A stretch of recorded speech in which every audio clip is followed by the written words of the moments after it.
धनंजय भाई, एक तो मैं मेरे एक हुआ है भाई, उन्होंने पैसा दिया है तो इसलिए उनका प्रश्न पूछना जरूरी है। उन्होंने कहा सैंडी नोबी है, सैंडी नोबी। वो कह रहे हैं सर ग्राउंड रिपोर्ट तो बता रही है कि अमेठी में लोग बीजेपी को वोट दे रहे हैं, मुद्दा फिर वही राम मंदिर, हिंदू मुस्लिम, इस पर क्या कहेंगे? मैं इस पे इसको मैं नहीं डिस्प्यूट करूंगा कि भाई अगर आपके पास जानकारी है कि अमेठी में लोग बीजेपी को वोट दे रहे हैं तो हो सकता है दे रहे हो, लेकिन मैं इस बात को जरूर धनंजय जी आपसे भी समझना चाहूंगा। जो इनका कहना है कि राम मंदिर और हिंदू मुस्लिम, राम मंदिर का मैं पूर्वी उत्तर प्रदेश से आता हूं, कहीं कोई ना राम का मंदिर का नाम पे वोट देने वाला एक नहीं आदमी मिला है मुझे। ये पहले इन्होंने बताया कि लोग अमेठी में, मैं अमेठी भी गया था, लोग दूसरे कई कारणों से वोट दे सकते हैं बीजेपी को, इसमें कहीं कोई दो राय नहीं है, लेकिन राम मंदिर के नाम पे तो वोट नहीं है।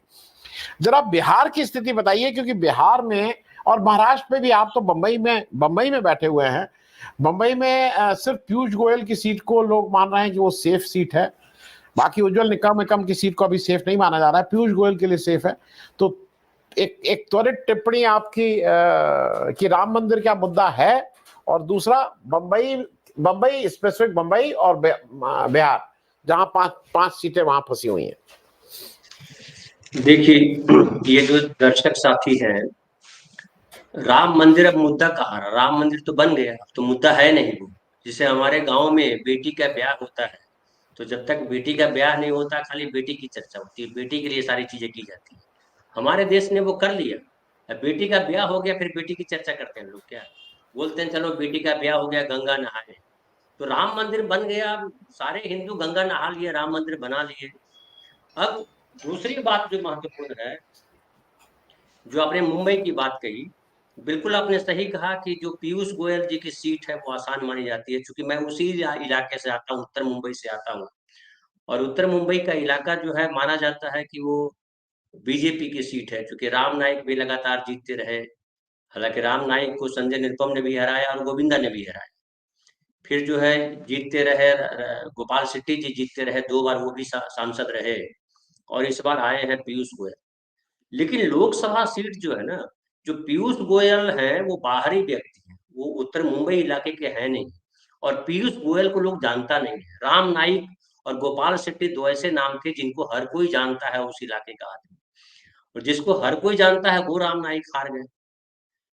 अब गोपाल शेट्टी जी को नहीं दिया, अब लड़ते तो क्या होते ये नहीं बता सकता, लेकिन पिछली बार संजय निरुपम को, उसके पहले पिछली बार उर्मिला मातोंडकर को, उसके पहले संजय निरुपम को भारी मतों से हराया था। गोपाल शेट्टी की अपनी एक पैठ है, जो इलाका बोरीवली है, दहिसर है, चारकोप है, मलाड है, कांदीवली है, ये सब जो विधानसभा क्षेत्र हैं उसमें मजबूत माने जाते हैं।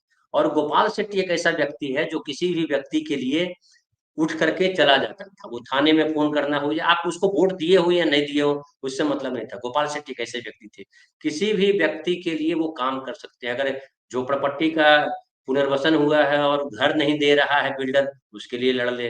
वो आदमी कहीं कुछ और बनना है, उसके लिए लड़ ले आदमी। और गार्डन किंग कहा गया गोपाल शेट्टी को।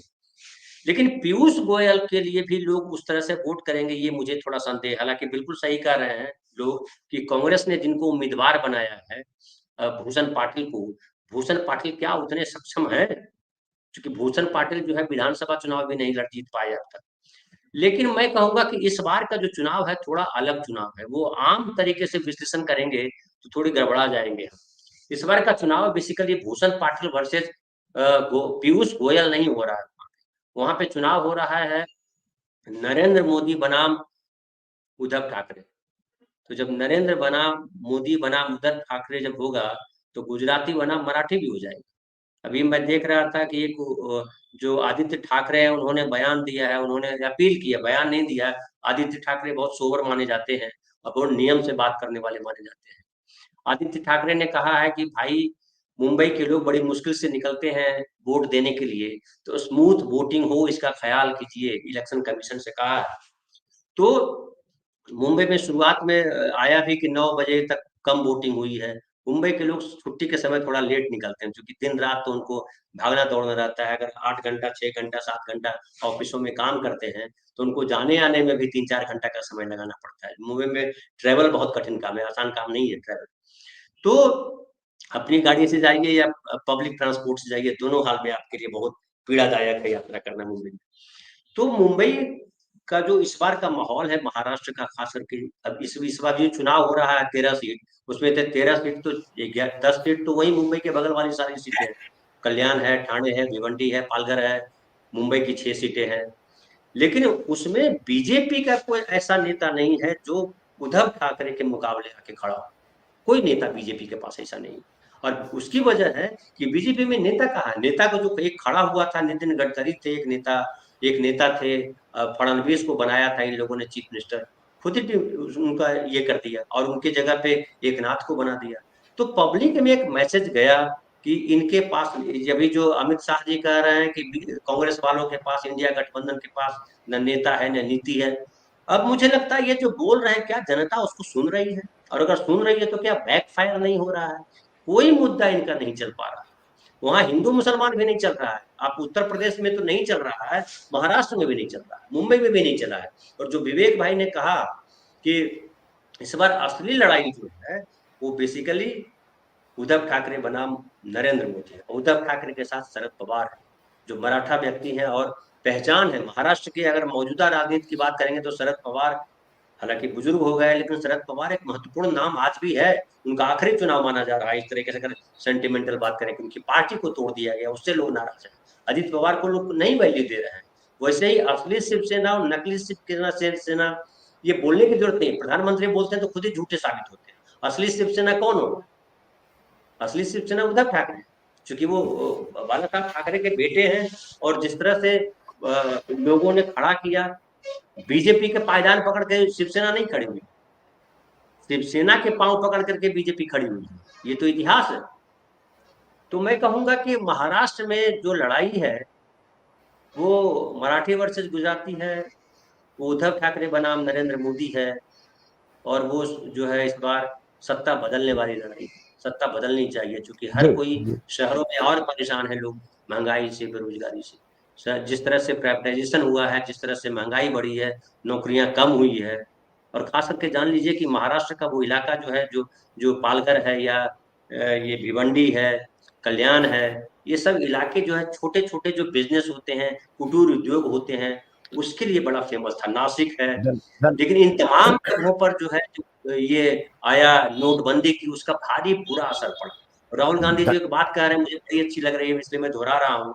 राहुल गांधी कहते हैं कि हम हर किसी की जेब में 8,500 रुपए देंगे, जो गरीब परिवार की महिला है, युवाओं को 1 साल पैसे देंगे। पैसे देने का सबसे बड़ा लाभ होगा जो मनमोहन सिंह ने प्रयोग किया था भारतवर्ष में, कि जी आप परचेजिंग पावर बढ़ाएंगे लोगों की। और जब परचेजिंग जी पावर बढ़ेगा तो जाहिर है कि बिजनेस फले फूलेगा, उत्पादन बढ़ेगा, माल की सप्लाई ज्यादा होगी और पैसे जी रोटेट ज्यादा हो गया, व्यवस्था बेहतर ध- होगी। मुंबई जो है धनंजय भाई, आर्थिक राजधानी है। धनंजय भाई कंक्लूड करिएगा, मुझे डॉक्टर राकेश को छोड़ना है जरा। जी ठीक है। तो मैं कह रहा हूँ कि ये जो है ये बड़ा इम्पोर्टेंट है। और मुझे लग रहा है कि महाराष्ट्र इस बार उल्टा कर देगा। जैसे पिछली बार था 41 और 7, हालांकि 42 और 6 का ही है। इस बार हो सकता है उल्टा हो जाए, तो भी कोई ताज्जुब न हो। जी।